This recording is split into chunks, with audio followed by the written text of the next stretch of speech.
Hello everyone. So we are back with our another video which we already covered in the webinar. There are still some questions which haven't been answered. So me, Shubham Goyal from Vet Advisory Group and Ben Tucker, again the CEO of Vet Advisory Group, are here to answer a few of your questions which have been asked in the webinar, and due to shortage of time we couldn't answer. So today we are covering those questions. Hi Ben. Hi Shubham. Let's get started. I think I'll start with the first. Let's communicate. The first question from Sarah. The question was about like the fit and proper person requirement. How do we know somebody is fit and proper or not? Where we can check all this information and about. What's your thoughts, Shubham? So fit and proper is usually done for the CEO, the compliance manager, whosoever is in day-to-day operation. So according to me, you do not need to verify it. What is the best practices? You can have a conflict of interest form or a policy where you are asking everyone, whosoever is into day-to-day operation, that they fill in those details so that they would get more idea, or you would get more idea that this person is actually fit and proper. But from an external party, I don't think so you need to verify it. That's my thoughts, but again. So I think it's a really good question. Even that question popped in my head as well. When we hire anyone manager or so, we need to make sure they are fit and proper. But we can't check whatever they have mentioned is the right or wrong. So what I advise that the best way is to just submit that fit and proper person, said, okay, we have this new manager through Esquanet to Esqua. And then Esqua will check if they have any problem, they'll get back to you. At least that you have done the right step. And when you have done the right step, at least if things come up in the audit, you can say we have done our job. That was been submitted. If you had a problem, you could have discussed before. So that way, at least you making sure that you're not getting any trouble during the audit time. I'll take the next question, which is, would you also ask them to complete a national police check? So here, I think so they are referring to trainers. Again, there are a few packages where it's better to get a police check for the trainers. There is no mandatory requirement in any of the training package, but for best practices and to make yourself more compliant and showing everything you are doing in a right way, I would suggest go for national police check for the trainers as well. Yeah, I think great thing. I think it's not required, as Shubham said, but especially where are some qualification. For example, I'll tell you that if they going in aged care for the placement or things, where they're going to interact the people who in the aged care. So usually those aged care provider wants them that whoever coming to it, they have the policy. In that case, you need to have a police check. At some of the courses like childcare, because you're going seeing children, so because they also want the children check as well. So when there's a specific requirement of the qualification, you must have it, otherwise you're gonna have a problem in placement. But apart from, let's say, a business course and anything, it's not specifically requirement, but highly recommend to get the police check done, because you do not know what their background, what the issues or the challenges, or whatever any criminal thing happen, and if you're not aware of it, it could create a problem with your students and also could create a problem with your staff as well. I think so. I'll just add one more thing. Make sure if you are keeping that as a requirement, you need to update your TAS accordingly. So just make sure you will write down that yes, the trainer need a national police check to undergo for work placements, or if they are indulging in high risk packages as discussed, aged care, child care, so all those packages. Just a recommendation, please update your TAS accordingly. Yeah, and that prompts me to one more thing. Make sure you check your policy on trainer as well and update that accordingly. So that's the main thing, that when you change something at one place, make sure whatever the other areas that affect also need to update that part. Yeah. So the third question is again from Sarah. Can we have some more information about prepaid fees and what is the requirement to have holding a bank account for deposit? So what's your thoughts about? So as such for the prepaid account fee, I think so if you do not have tuition assurance scheme, then you cannot take more than 1,500 from the student, but you need to have a TPS account to have more than 1500 from a student. So you need to make sure that you are doing the right thing. So you need to have a separate account for that, where whatever the tuition fee, which is the TPS levy you have, you will not touch that particular amount. And nowadays, what we have recently seen as well in the audit, they are asking for those stuff that show us your bank statements, how if you have taken amount out of what is the minimum amount of the TPS levy, what are the risks, what are the reasons why you have taken. So I recommend, yes, 100% you need to get a separate account, put the minimum amount, and I think so you are all good to go. And every month, just to, for a compliance purpose, take from the Prism, there is one report which you can download. Just check every month that yes, whether you are maintaining that amount in your separate TPS levy account or not. Yeah, I think great info. Just because, if you are a domestic RTO and if you're taking more than 1500 in advance fee, then you need to have a separate account. If you're taking it, yes, you need to keep that amount until you utilize for the tuition fee. And then you need to make sure it's at any point of time, you not use those prepaid tuition fee at any point of time.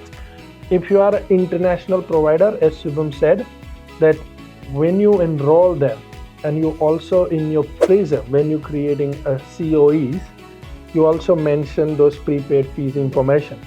So in the Prism, all this information is there, and in the Prism, there's a prepaid fees report as well, which you can generate every day.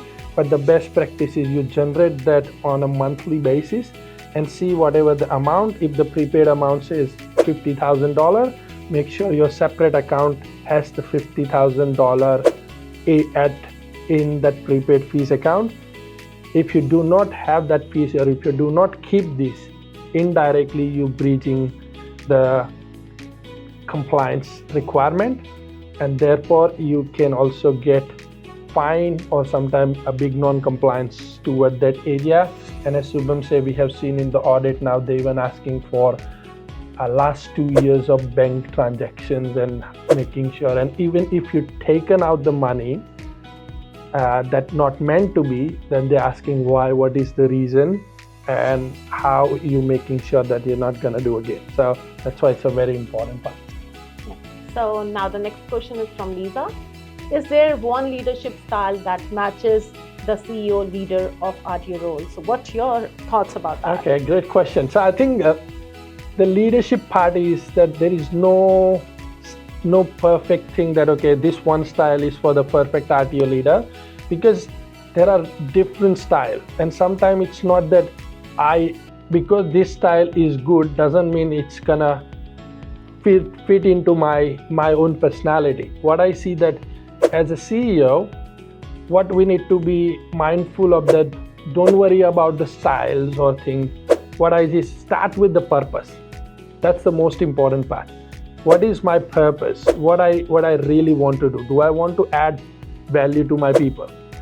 Do I want to add value to my students or my community? And then you can have 3 different leadership styles combined in one as well. So there is no particular thing, but the main thing about the good leadership is the purpose. And what I really like about that, leader needs to be firm and kind. And that thing I learned as well. Even I was reading about the kids book and how to influence the kids, because I have 2 daughters, and I was like, how can I connect with them, because they sometimes do rebellious stuff and things. And when I was reading it, I was like, they were saying that you need to be firm and kind both. I was like, this can apply to everywhere, because I need to be firm on what are my college values.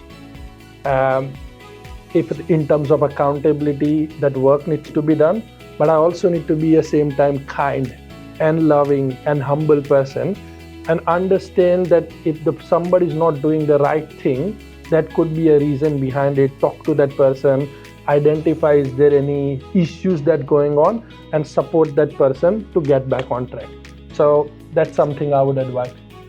For me, I think so. One thing which I need to add is motivation. That is one of the most important part for me being a leader. I need to make sure that I am really motivated from inside and outside. So that's why my team should feel the same way, and they should be thinking, yes, I need to be like my role model, which is, the leader, whosoever it is, and trying to improve every day, making sure I'm getting a feedback from my team that whether I am on the right track or not, or do I need to make some changes inside me? Because being sometime at a higher level role, you would find that you have lots of responsibility, but again, you have to manage your team as well. So as a leader, there is no as such perfect style, but yeah, you need to have humble, kind, as well as motivational speaker as well, I would say.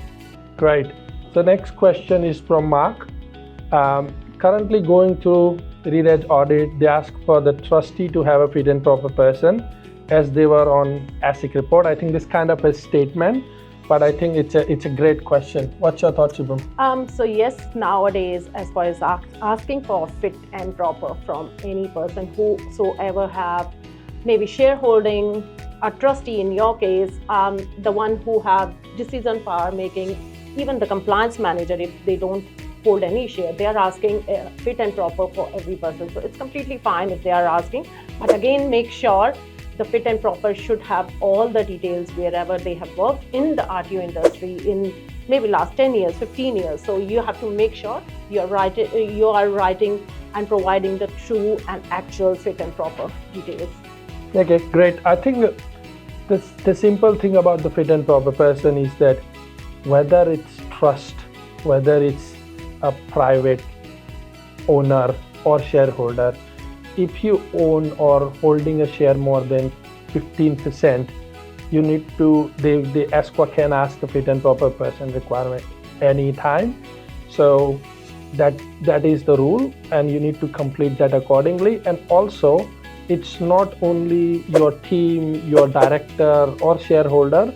Now even if an external consultant who providing an ongoing support to the college, they may also ask for the consultant to submit it, because then whoever making a decision or whoever influencing the organization, all those people across the board, ESQA can ask fit and proper person. That could include your CEO, which everyone knows about it, director, which everyone knows about it. If somebody has more than 15% of share, that could be a trust individual or anything that they can ask for it. On top of it, now you will see that could be a compliance manager, RTO manager, marketing manager, any person who influencing the decisions or managing, they all could ask for the fit and proper person. Now the next question is from Colin Woods. So it says, have you attended a recent audit and did they ask for fit and proper for anyone other than the CEO, owner and or board member? So I think so we pretty much covered those points. Yes, they are asking and they can ask for anyone. But again, as we already discussed, 15% of the share, if you have the decision power making. So these are some of the key points they are actually looking in, and they are asking for fit and proper. What's your thought? Yeah, I think same. We covered it. As I said before, we just need to be ready and making sure all the people are fit and proper. ESQA can ask anytime. So those are the questions. I just want to say thank you for watching this video. If you really like this video, I would appreciate if you like or subscribe our channel. That way it helps us or boost our energy to create more videos like this. And also, if you have any questions, that you can put it in the chat. I will cover it in the next video. So thank you so much and see you next time.